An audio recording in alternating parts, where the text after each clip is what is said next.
रात के 11:47। ठंड इतनी कि सांस भी धुआं बनकर उड़ रही थी। पहाड़ी सड़कें सुनसान और आकाश में सिर्फ बादल। आईपीएस ट्रेनी आरव मेहता अपनी जीप से हिल कैंप वापस लौट रहा था। मोबाइल नेटवर्क गायब। अचानक सड़क का बोर्ड टूटा मिला, दिशा पढ़ना मुश्किल। उसने दाएं मोड़ ले लिया और यही गलती हुई। सामने घना जंगल, जीपीएस भी फ्रीज, जैसे कोई जानबूझकर रास्ता छुपा रहा हो। करीब 10 मिनट बाद आरव की जीप के सामने एक सफेद कार खड़ी दिखी। दरवाजा खुला, अंदर कोई नहीं। इग्निशन ऑन और कार की हेडलाइट तेजी से 3 बार फ्लैश हुई, जैसे किसी ने उसे देखने का संकेत दिया हो। आरव नीचे उतरा। कार के शीशे पर धुंध जमी थी। उसने हाथ फिराया। अंदर शीशे पर लिखा था, डोंट टर्न बैक, मत मुड़ना। आरव भागकर जीप में आया, लेकिन जीप स्टार्ट नहीं हुई। जंगल के भीतर से एक बहुत हल्की सीटी सुनाई दे रही थी। Same tone, same rhythm. हर 5 सेकंड में आईपीएस ट्रेनी की ट्रेनिंग सक्रिय हुई। उसने टॉर्च उठाई और धीरे धीरे आवाज की ओर बढ़ा। रास्ते में मिट्टी पर 5 मोबाइल पड़े थे। हर मोबाइल पर एक ही वॉलपेपर, एक आदमी की पीठ का साया। चेहरा नहीं दिखता। और अचानक उन सभी मोबाइलों की स्क्रीन पर एक ही नोटिफिकेशन आया, मिल गए। मोबाइल बंद थे, सिग्नल नहीं था, फिर नोटिफिकेशन कैसे? आरव पीछे हटने लगा। सीटी रुक गई। एक पेड़ के पीछे से खून से लथपथ एक आदमी लड़खड़ाता हुआ निकला। उसकी पीठ पर गहरे कट थे, जैसे किसी ने रगड़कर कुछ मिटाया हो।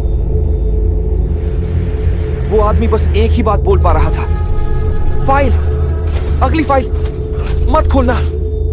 और जमीन पर गिरकर बेहोश। आरव उसे कंधे पर डालकर जीप की तरफ ले गया।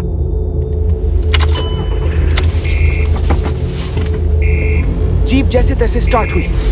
उसे लगा अब सब ठीक, लेकिन गाड़ी स्टार्ट होते ही कार का एफएम खुद चालू हो गया और रेडियो पर वही सीटी का टोन बजने लगा और बीच में आवाज आई, तुमने देख लिया?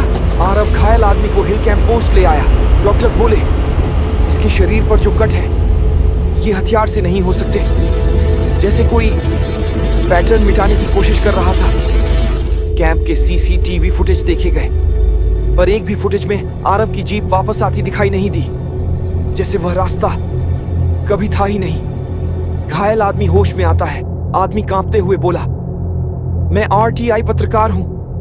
मैंने रुद्रपुर में एक केस की अगली फाइल खोल दी, जिसमें ऐसे नाम थे जो नहीं होने चाहिए थे।